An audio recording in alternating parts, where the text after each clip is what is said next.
This week, after 35 years in prison, the Menendez brothers may walk free. McDonald's had a major E. coli outbreak in their quarter pounders. Humanoid robots are becoming too much like us. The world's land and trees stopped absorbing CO2. And this is the most terrifying picture you will see this week. All of that and more. Don't just like the video, but love it. And let's get karate!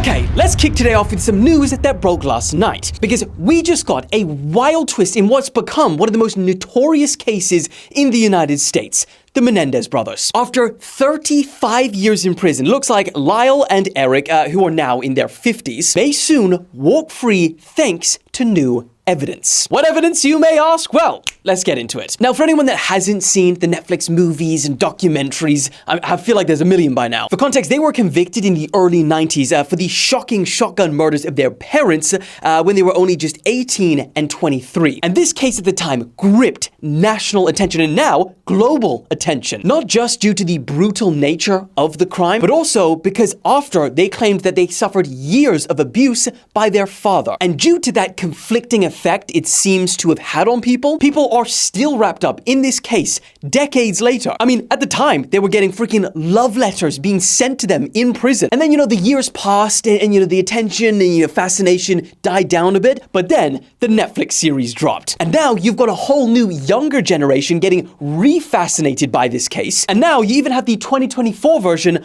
of Love Letters, aka TikTok edits. I can't get enough. It's you that I love, I got to have it, you that I yearn for. Why I wanna let this go? I got to have it, you that I yearn for.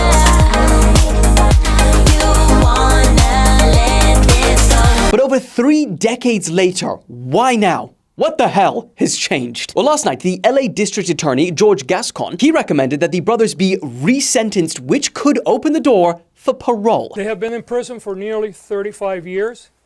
I believe that they have paid their debt to society. Now, this comes after new evidence has surfaced, including a letter written by Eric before the murders that allegedly describes the ongoing abuse by their father, which was one of those main key points that they based their innocence off of. But even more compelling than that, a former Menudo band member has accused their father, Jose Menendez, of sexual abuse, which bolsters the brothers' long-standing defense that, their actions were triggered by trauma. But as we briefly mentioned, there's also been this huge push from social media, predominantly the younger generation, because they've shown a huge support for their release and, partially fueled by the Netflix series. And with all of this buzz on social media and with the recommendation from the DEA, things seem to be shifting fast. However, it is important to know that even if they are eligible for parole, the whole process will probably take a bit of time. So it's not like they're going to get released tomorrow because they still need to go before a parole board. But ultimately, as of right now, it's down to a judge to determine whether they walk free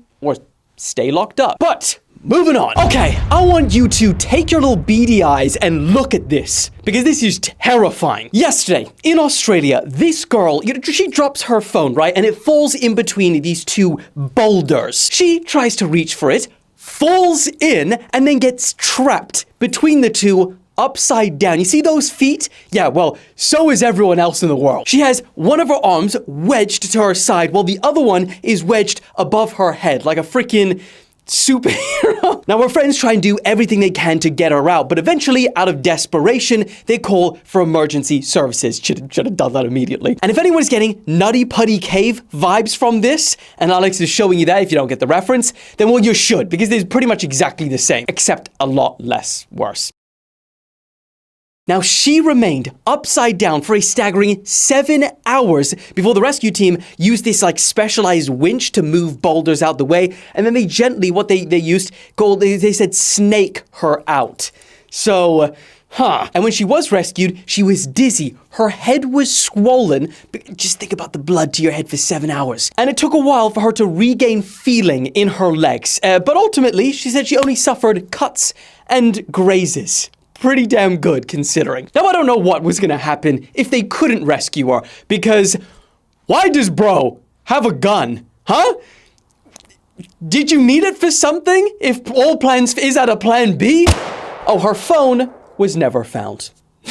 Moving on. Okay, here is something that I cannot believe more people are not speaking about. Trees and land absorbed almost no CO2 last year. And the consequences of that is not just devastating, but it's something that scientists haven't even factored in to their climate models. I mean, just look at what's happening in Finland. And get ready for this one, because this one it's terrifyingly fascinating. Best way to describe it. You see, us humans, we emit a bunch of carbon into the atmosphere every year. But thankfully, about half of all of our dirty little emissions is absorbed by, the planet's oceans, forests, soils, and other natural carbon sinks. And carbon sinks being a phrase used by scientists to describe something that absorbs more carbon than it releases. So we like carbon sinks. But then, shockingly, this preprint study found that in 2023, Earth's land as a CO2 sink almost dropped to a net zero. That's the lowest it's been in over 20 years. And the study also showed that because of that drastic drop, and we'll get into the reasons why it happened in a second, but the Earth's oceans actually had an increase in uptake of CO2 to compensate. And while you think that's good, right? That's Earth, leveling things out. Well, there are some dangerous factors in that happening. One of which we covered extensively: Hurricane Milton, Hurricane Helene, yeah, those two. Because the more carbon the oceans have to absorb, the warmer they become. And we all know what happens when you have warm oceans. Hurricane Helene and Hurricane Milton, well, the rapid intensifications of storms and other extreme weather events. Not great. And I mean, what's happening in Finland is the craziest example of this. It's the most extreme example. Shout out Stub.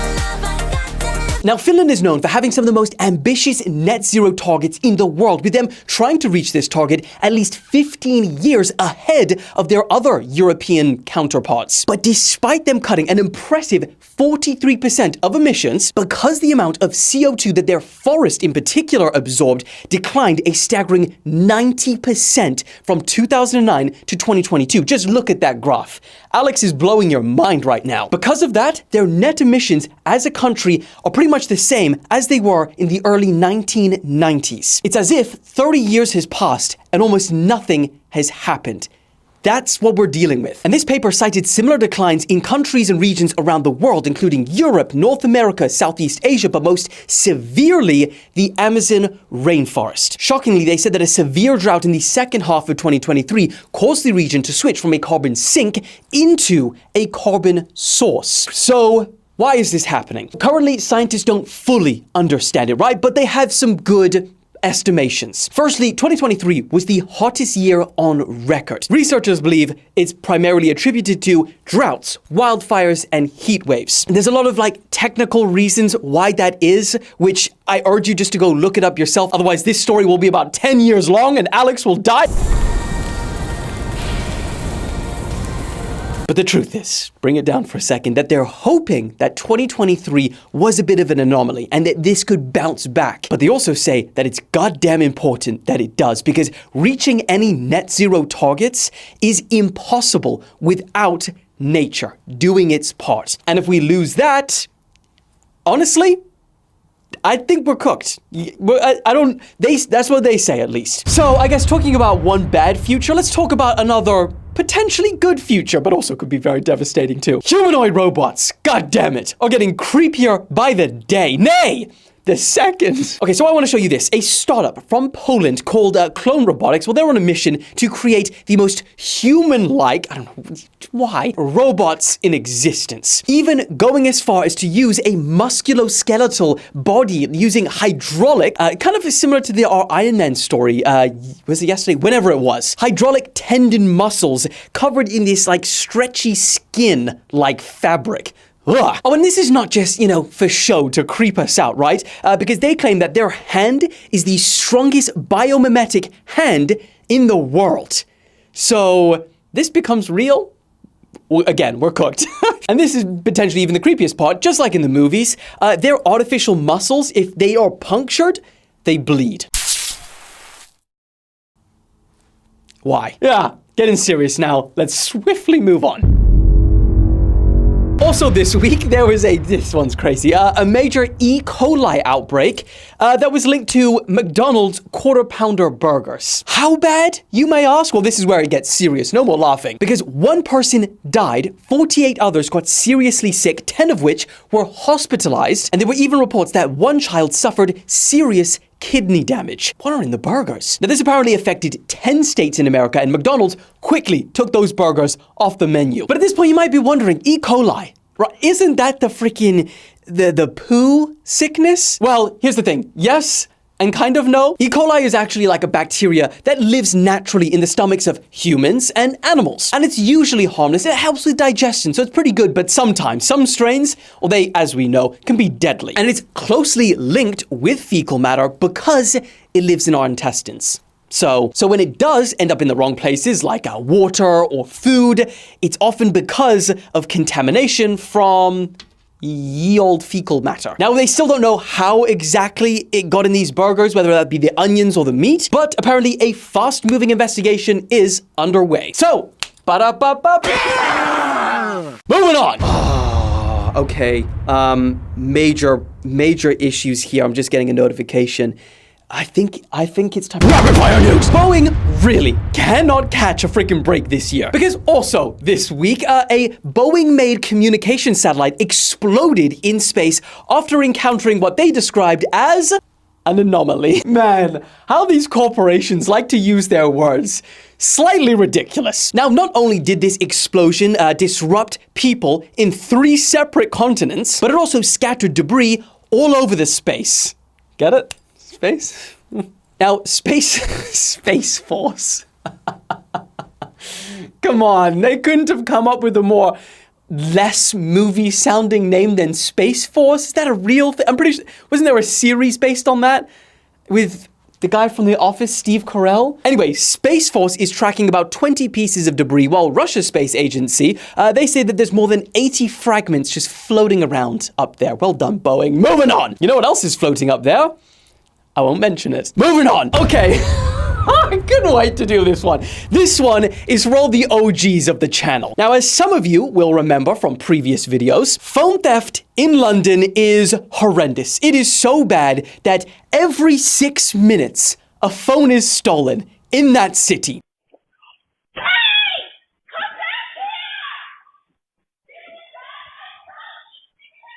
That is crazy. As a Londoner, what do? Well, you buy this case. Problem solved. This is called the Unsnatchable phone case, and it was created by Joan London. And you know what? Considering the name, I would like it to do the opposite. I want it to be the Snatchable phone case because just try.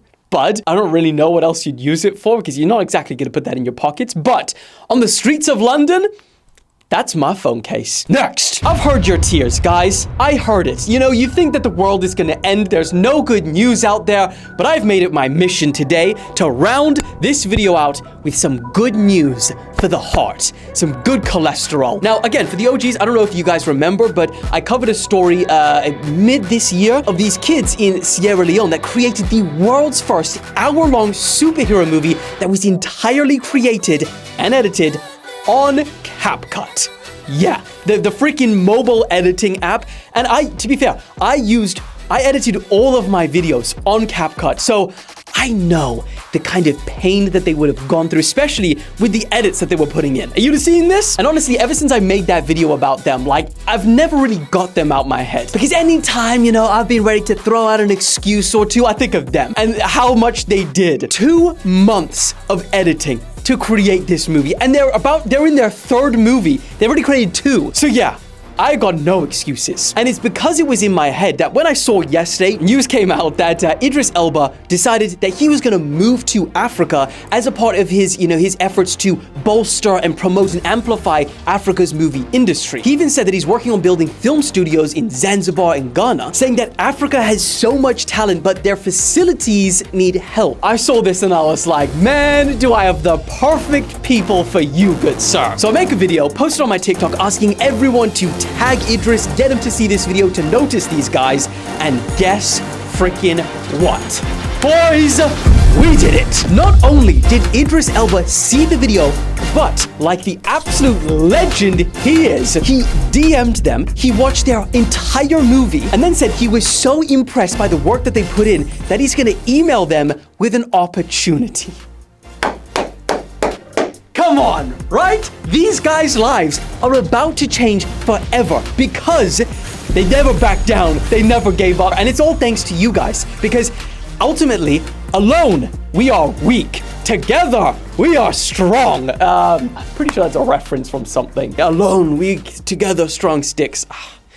It's a good one. But the point is, that's what this is all about. That is why I love you guys, and that is why today's whippings will be whippings of love. I mean, I appreciated these 3 comments from last video so much that I just wanted to say thank you, and I love you, and get them on the wall. Get them on the freaking 53. Oh my god. Okay, I've got 7 minutes. What do I do? Everyone say hello to the first 3 whippings of love. I love you so much! Woo! And then for the final fantastic piece of news, this week, Egypt was officially declared malaria-free after a 100-year effort. 100 years to try and stamp out this disease. I mean, that is the kind of news that we should all be freaking making a big deal about. Now, the historic achievement was announced by the World Health Organization by saying, malaria is as old as Egyptian civilization itself, but the disease that plagued the pharaohs now belongs to its history and not its future. How freaking cool is that? What's even crazier, globally, only 44 countries have achieved this milestone. Well done. What a video. Woo! Maybe we should end off with good news more often because I feel fired up. I love you guys. Thank you for everything, and I will see you in the next one. Woo!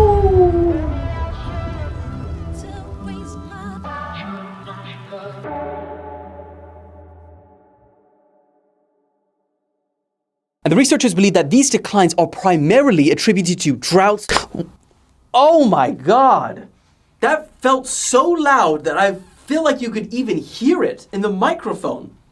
My jaw just clicked. What the fuck?